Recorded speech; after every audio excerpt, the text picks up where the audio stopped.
suis Enzo Mirolo, animateur au sein de la Maison de l'Europe des langues WIPSI à Pont-Solano.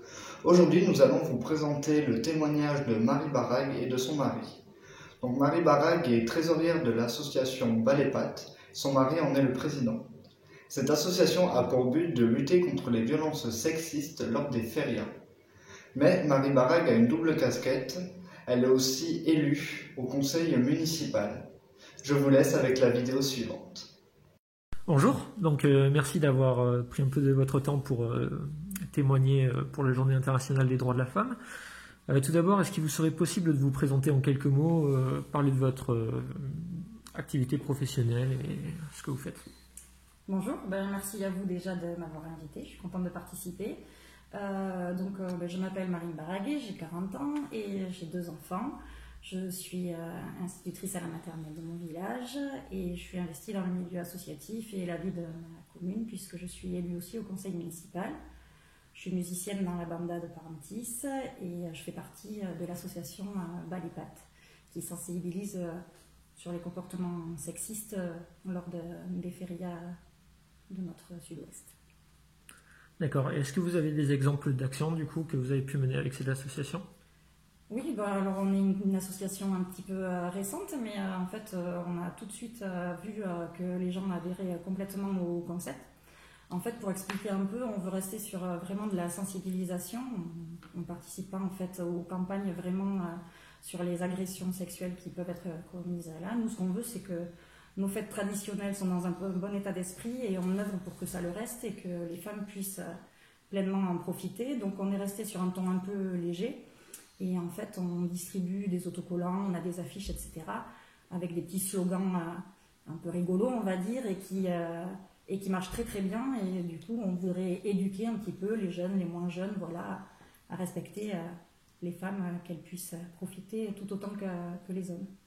D'accord. Et donc du coup, comment la crise du Covid a pu impacter votre activité? Eh bien justement, au moment où ça prenait quand même pas mal d'ampleur, on avait été à une réunion convoquée par Madame la Préfète, justement dans le cadre de la journée des droits de la femme. Et tout a été stoppé quelques semaines après. On avait prévu de monter tout un projet avec les comités des fêtes, les municipalités, etc. et la préfecture, pour essayer d'avoir en fait un projet global sur tout le département des Landes. C'est-à-dire que quand ils ont vu notre initiative, ils cherchaient quelque chose justement à faire dans cet ordre-là, et ils nous ont proposé en fait de partir de notre concept et de l'élargir au département pour avoir vraiment la même parole portée dans tout le département. Et du coup, tout a été stoppé à ce moment-là, et donc on est prêt à repartir de plus belle dès que les manifestations reprendront. D'accord. Avec de nouveaux projets, du coup, vous avez déjà pu projeter un petit peu sur l'après-crise? Oui, alors du coup, on avait projeté justement de proposer tout ce que nous, on faisait au sein de notre association, c'est-à-dire les autocollants, les banderoles, etc., qu'on distribue gratuitement, en fait, quand on se déplace dans les férias.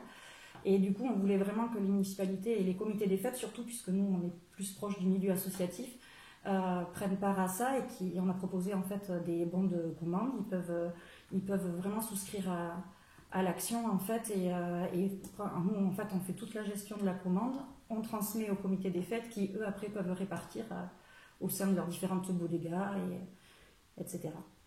D'accord. Et pour monsieur, du coup... C'est ce que j'allais dire, c'est peut-être là que tu vas intervenir. Ouais, avant qu'on passe sur la question des élus un petit peu.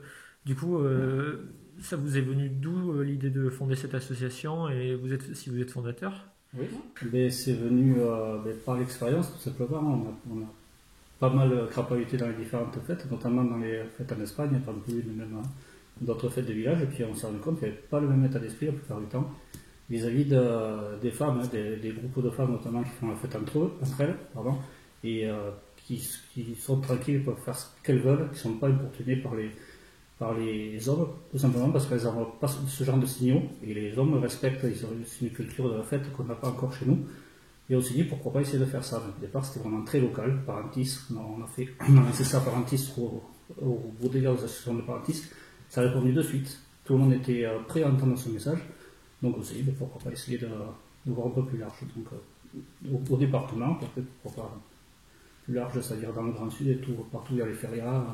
On a l'occasion d'aller à Nîmes avec la bande de Parentis, donc va essayer d'exporter un peu ce mouvement, on va dire. On a eu l'occasion aussi de tester un peu nos activités justement sur la Bayonne, qui est quand même une des plus grandes fêtes du Sud-Ouest, et où là vraiment l'adhésion a été totale. On a eu vraiment des super retours. On a même eu des gens qui, au bout de 2 jours, nous disaient « Ah, enfin, je le cherchais partout, cet autocollant, tout le monde l'avait partout », et ça véhicule un message assez positif. Et ce que j'ai trouvé moi le plus surprenant, c'est qu'on a eu quasiment jamais besoin d'expliquer ce qu'on est en train de faire, juste avec un visuel, les gens comprennent, ils sont prêts à entendre ce message. Et il y a eu vraiment des retours ultra positifs, à part quelques-uns, on va dire, sur internet, forcément quelques râleurs en disant ah oui, les femmes elles se remettent au lit à 3h du matin, elles sont moins embêtées, c'est sûr. Bon. Il y en a toujours. On a encore du travail. Il y a encore du travail, mais c'est un peu plus large que ce qu'on vise. Mais sinon, vraiment, le message passe de suite. On a besoin de rien expliquer quasiment. Les gens sont prêts à entendre ce genre de message. Et notamment chez les jeunes en plus. C'est ça qui est assez positif. Et pour le futur, c'est que ça présage du bon quand même. D'accord. Et vous avez des actions de sensibilisation chez les jeunes dans un milieu particulier, par exemple scolaire, je pense Non, alors on était dessus justement. Ça fait partie des projets qui sont tombés à l'eau à cause de la crise sanitaire, mais notamment avec les étudiants qu'on connaît de Parentis, qui faisaient des soirées étudiantes sur Bordeaux, et en discutant entre elles, surtout des femmes, des jeunes femmes, on va dire, qui voulaient récupérer des autocollants, des goodies, des objets publicitaires, on va dire, pour distribuer dans les soirées étudiantes. Donc on s'est dit que là, le sujet était aussi sensible dans ce genre de soirée, donc c'est aussi un projet qu'on va essayer de faire en parallèle. Ça vous permettrait en plus d'avoir de l'activité en dehors de l'été, printemps-été, parce que les fêtes... de toucher un public plus large aussi. Plus large, et d'avoir des activités en hiver. Déjà en hiver, on est un peu en sommeil, en plus avec la Covid, c'est quasiment la guerre. D'accord. Et donc madame, vous êtes élue à Parentis aussi ? Oui, je suis élue, je fais membre de parti de l'opposition, mais je suis élue au conseil municipal de Parentis, et donc du coup, on va dire que je vais essayer d'œuvrer pour que tout se passe bien, justement, que tout aille dans ce sens-là. D'accord. Et votre activité en tant qu'élue elle-même a aussi été impactée par le Covid ou pas ?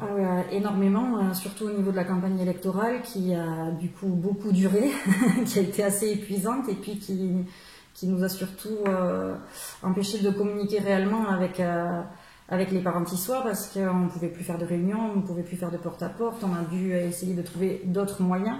Donc effectivement, avec les réseaux sociaux, maintenant, on touche qu'une partie de la population et ça a été très compliqué, très difficile et un peu frustrant. Et ça a créé en plus un énorme taux d'abstention aux élections.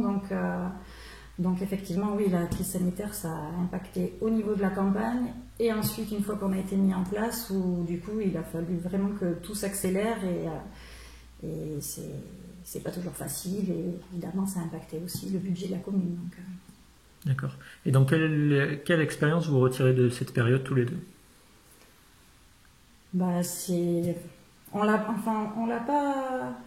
pas trop mal vécu, on va dire. Je pense que c'était comme ça, il fallait le faire, on l'a fait. Et voilà, personnellement, on peut aussi prendre ça comme une petite pause dans nos vies à 3000 à l'heure, puisqu'on fait beaucoup de choses. Mais bon, maintenant, c'est bien que ça cesse. On sera content de reprendre la musique, on sera content de pouvoir mener nos activités de balai-pâte, de pouvoir faire plein de choses. Au niveau de l'association, c'est quand même une grosse frustration parce que c'est au 8 mars 2000, l'année dernière, qu'on a eu la réunion à la préfecture justement où c'était mis en place. Et on était très très confiants, on était à fond dans le projet, puis c'est juste après donc, le confinement est arrivé. C'était un gros coup de frein, on était en pleine accélération, on va dire. Donc bien sûr on va reprendre, mais il va falloir se remettre un peu dans le bain, il y a plus d'émulation, ça va revenir bien sûr avec les fêtes. Mais ça nous a mis un bon coup d'arrêt. D'accord. Et donc pour terminer, est-ce que vous pouvez me donner 3 mots ou pensées optimistes sur vos perspectives futures ? 3 mots comme ça ? Ouais, ou pensées, idées. Moi, le premier mot qui me vient déjà, c'est convivialité, parce que je crois que c'est vraiment ça qui me pèse le plus maintenant sur la durée. Il me tarde de pouvoir rejouer de la musique avec mes amis, de pouvoir refaire un concert et à faire écouter notre musique à tous les Parentissois. Il me tarde de refaire la fête dans un bon état d'esprit en respectant les femmes.